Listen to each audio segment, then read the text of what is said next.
Hai semuanya, perkenalkan saya Rangga Saputra dari kelas 11 MIPA 1 SMA Negeri 2 Unggulan Talang Ubi. Semoga kalian baik-baik saja ya di tengah pandemi ini. Dan jangan lupa selalu jaga kesehatan ya. Nah, aku punya pertanyaan. Kalian masih ingat nggak ini uang apa? Ya, ini uang pecahan 1.000. Dan di sana ada gambar siapa ya? Ya, itu adalah gambar Kapiten Patimura. Nah, pada kesempatan kali ini kita akan belajar tentang Kapiten Patimura. Nah, Kapiten Patimura adalah pahlawan nasional dari Kepulauan Maluku. Menurut pemerintah Indonesia, Patimura lahir pada 8 Juni 1783 di wilayah bernama Harian Sapurwa, Maluku Tengah. Namun, menurut sejarawan berpendapat lain bahwa Patimura lahir di daerah bernama Toloi Seram Selatan. Menurut sejarawan, Patimura adalah keturunan bangsawan yang berasal dari Nusa Ina atau Seram. Ayah beliau yang bernama Antoni Matulesi adalah anak dari Kasimiali Patimura Matulesi. Yang terakhir ini adalah putra Sahwalu. Nah, Sahwalu bukan nama orang ya, tapi nama sebuah negeri yang terletak dalam sebuah teluk di Seram Selatan. Beberapa pendapat menyatakan bahwa Patimura memiliki nama asli Thomas Matulesi, namun ada juga yang mengatakan nama aslinya Ahmad Lusi. Cerita kepahlawanan Patimura dimulai sejak tahun 1798, yaitu masa peralihan kekuasaan dari Belanda ke tangan Inggris. Inggris mulai berkuasa di Kepulauan Maluku. Patimura beranjak dewasa dan Patimura masuk ke dinas militer atau Korps Ambon yang merupakan bentukan Britania Raya sampai mencapai pangkat sersan. Nah, setelah itu pada 13 Agustus 1814 Inggris dan Belanda menyepakati Traktat London. Salah satu perjanjiannya adalah bahwa Inggris harus mengembalikan wilayah Nusantara kepada Belanda. Belanda baru saja mendapatkan kembali Kepulauan Maluku.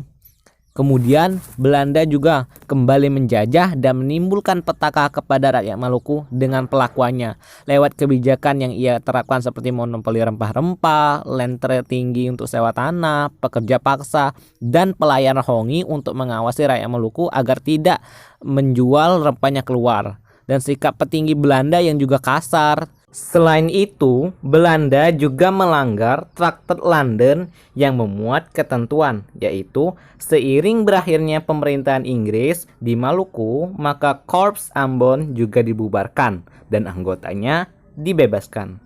Namun, Belanda tetap memperkerjakan tentara ex-Korps Ambon. Dan situasi tersebut menimbulkan kemarahan rakyat Maluku, dan Patimura bertekad untuk membebaskan rakyat Maluku. Kemudian pada tanggal 14 Mei 1817, Patimura diangkat sebagai pemimpin dan panglima perang atau kapiten. Di bawah komando Kapiten Patimura, rakyat Maluku kompak melakukan perlawanan terhadap Belanda. Kapiten Patimura menyusun siasat untuk menyerang pos-pos Belanda. Operasi penyerangan segera dimulai dengan rakyat dan para tokoh pejuang lainnya. Kemudian pada tanggal 16 Mei 1817, pasukan Kapiten Patimura berhasil merebut benteng Dorestad dan mempertahankannya dari serbuan tentara Belanda yang terus-menerus berdatangan. Belanda sadar bahwa Kapiten Patimura harus segera dihentikan. Jika tidak, maka Belanda akan menderita kerugian yang semakin besar. Namun menghentikan Kapten Patimura bukanlah hal yang mudah. Kapten Patimura susah dikalahkan, ditambah lagi dengan dukungan rakyat serta tokoh masyarakat yang ada di belakangnya. Kemudian Belanda menjalankan taktik andalannya, yaitu taktik divide et impera atau taktik adu domba, yang berusaha memecah belah hubungan antara rakyat Maluku dan tokoh pahlawan di Maluku serta Kapiten Patimura. Belanda menghasut pejuang-pejuang atau tokoh di Maluku yang membenci Kapitan Patimura. Kemudian terdapat sekutu Patimura yang terhasut oleh Belanda dan membocorkan taktik perang Patimura kepada Belanda, dan Belanda akhirnya dapat mematahkan perlawanan rakyat Maluku dan bahkan berhasil melebut benteng Dorset. Dan Kapitan Patimura tertangkap oleh Belanda pada tanggal 11 November 1817.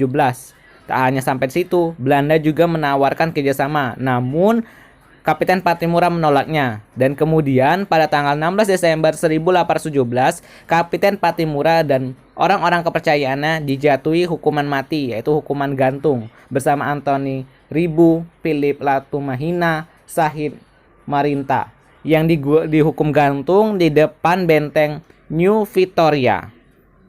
Kapitan Patimura dieksekusi pada usianya yang ke-34 tahun, dan kemudian pemerintah Indonesia menetapkan pada tanggal 6 November 1973 bahwa Kapitan Patimura adalah pahlawan nasional. Tadi merupakan kisah perjuangan dari Kapitan Patimura. Semoga kalian bisa mengambil semua pelajarannya ya. Terima kasih sudah menonton. Dah.